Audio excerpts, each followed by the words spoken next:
നിലമ്പൂർ ഉപതെരഞ്ഞെടുപ്പിൽ UDF വൻ വിജയം നേടും എന്ന കാര്യത്തിൽ സംശയമില്ല. സംസ്ഥാനത്ത് 9 വർഷമായി ഭരിക്കുന്ന ജനവിരുദ്ധ ഗവൺമെൻറ്റിനെതിരെയുള്ള വിധിയെഴുത്തായി ഇത് മാറി. ജനങ്ങൾ ഇന്ന് കേരളത്തിൽ ഒരു ഭരണമാറ്റം ആഗ്രഹിക്കുകയാണ്.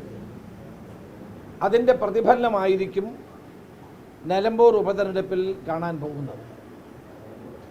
UDF ഒറ്റക്കെട്ടായി ഒരുമിച്ച് ഈ തെരഞ്ഞെടുപ്പിൽ മുന്നോട്ട് പോകുന്നു. കഴിഞ്ഞ 2 തെരഞ്ഞെടുപ്പിൽ ഞങ്ങൾക്കുണ്ടായ വീഴ്ചകളുടെ കാരണങ്ങൾ പരിശോധിച്ച് അത് പരിഹരിച്ചുകൊണ്ട് ഏകകണ്ഠമായിട്ടാണ് ഞങ്ങളുടെ സ്ഥാനാർത്ഥിയെ ഞങ്ങൾ തീരുമാനിച്ചത്. അതുകൊണ്ട് തന്നെ ഒറ്റ മനസ്സോടെ കേരളത്തിലെ മുഴുവൻ കോൺഗ്രസ് പ്രവർത്തകരും UDF പ്രവർത്തകരും ഒരു മനസ്സോടുകൂടി തെരഞ്ഞെടുപ്പ് രംഗത്തേക്ക് ഇറങ്ങുകയാണ്. ഞാൻ നാളെ മുതൽ നിലമ്പൂരിലെ തെരഞ്ഞെടുപ്പ് പ്രവർത്തനങ്ങൾക്ക് സജീവമായിട്ട് തന്നെ ഉണ്ടാകും. UDFനെ വിജയിപ്പിക്കാൻ വേണ്ടിയിട്ടുള്ള നടപടികൾക്കാണ് ഞങ്ങൾ നേതൃത്വം കൊടുക്കുന്നത്.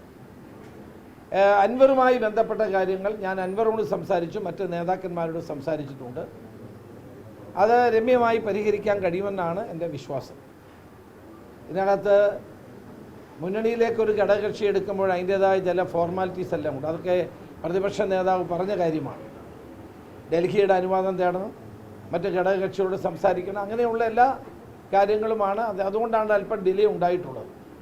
ഏതായാലും ഈ കാര്യത്തിൽ ഇനി വൈകാതെ ശുഭകരമായൊരു തീരുമാനത്തിലേക്ക് എത്തിക്കാനുള്ള ശ്രമമാണ് ഞങ്ങളെല്ലാവരും തന്നെ നടത്തിക്കൊണ്ടിരിക്കുന്നത്. ഇടതുപക്ഷ ജനാധിപത്യ മുന്നണിയെ പരാജയപ്പെടുത്താൻ ആഗ്രഹിക്കുന്ന എല്ലാവരെയും ചേർത്ത് നിർത്തണം എന്നുള്ളത് തന്നെയാണ് UDFൻ്റെ എന്നത്തെയും സമീപനം.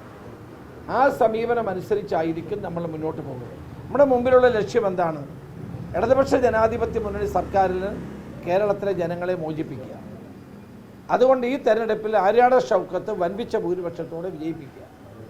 അതിനാവശ്യമായ കാര്യങ്ങളായിരിക്കും പാർട്ടിയും മുന്നണിയും യോജിച്ച് എടുക്കുന്നത്. ഞാൻ പ്രതിപക്ഷ നേതാവുമായി വിശദമായി സംസാരിച്ചു. ഈ പ്രശ്നങ്ങൾക്കെല്ലാം ഒറ്റക്കെട്ടായി ഒരുമിച്ച് ഞങ്ങൾ മുന്നോട്ട് പോകും, പ്രശ്നപരിഹാരത്തിന് മുന്നോട്ട് പോകും. UDFനെ സംബന്ധിച്ചിടത്തോളം ഒരു തിളക്കമാർന്ന വിജയം നിലമ്പൂരിൽ ഉണ്ടാകും എന്ന കാര്യത്തിൽ സംശയമില്ല. ഞാൻ CPK കുഞ്ഞാലിക്കുട്ടിയായിട്ട് സംസാരിച്ചു, അൻവറുമായിട്ട് ഞാൻ സംസാരിച്ചു.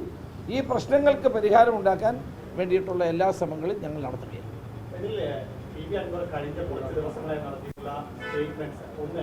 സ്ഥാനാർത്ഥിയുടെ യോഗ്യതയെ തന്നെ ചോദ്യം ചെയ്തു. അദ്ദേഹത്തിനെതിരെ വലിയ ആരോപണങ്ങൾ ഉന്നയിച്ചു.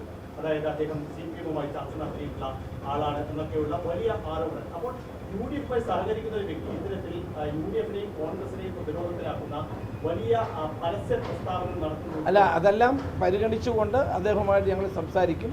അത് രമ്യമായി പരിഹരിച്ച് തെരഞ്ഞെടുപ്പ് രംഗത്ത് എല്ലാവരും, അതായത് ഞാൻ പറഞ്ഞേ, ഇടതുപക്ഷ മുന്നണിയെ പരാജയപ്പെടുത്താൻ ആഗ്രഹിക്കുന്ന മുഴുവൻ ജനവിഭാഗങ്ങളെയും ഒരുമിച്ച് കൊണ്ടുപോകുക എന്നുള്ളതാണ് ഞങ്ങളുടെ സമീപനം.